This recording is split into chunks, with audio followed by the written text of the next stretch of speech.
Anxiety is something that's very natural before you take a test. If you're doing very well, you'll be anxious ki acha, will I be able to repeat the same process or not. If you're not doing well, you're going to be very scared that the next exam also is going to be very fearful, come out with outcomes or results that are not very good.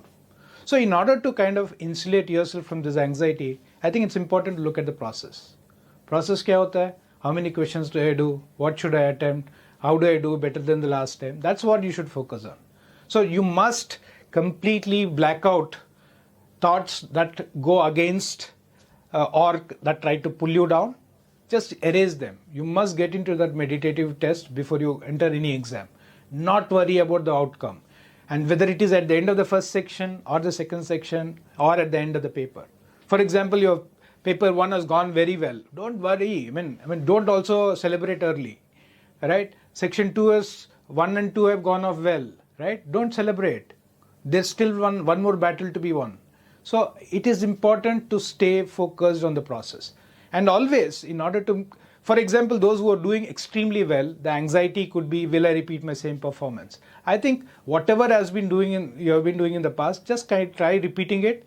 Don't do too much of experimentation. For those who are not had very good scores, I think push your milestones very incrementally, which means I was able to do 20 questions in the last mock, right? Can I make it 22 questions, right?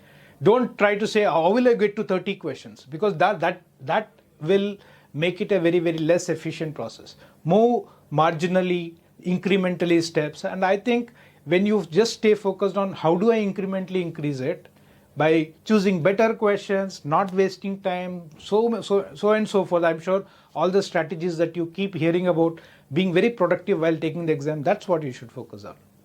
And how will this happen? This happens when you work like a machine. When you take the test, you must not worry about too much of emotions. Difficult hai, asan hai, no celebration if it's asan, not be bogged down if it is a little difficult. If it's difficult for you, it's probably difficult for everybody else. So you have to work like a machine. For that to happen, you must take as many tests as possible. That's why testing is important. And what kind of tests? Tests that are really going to be close to your CAT 2025. For all of that, make sure that you enroll with the CL test series. For more updates, subscribe to the channel and stay hooked on. Thank you.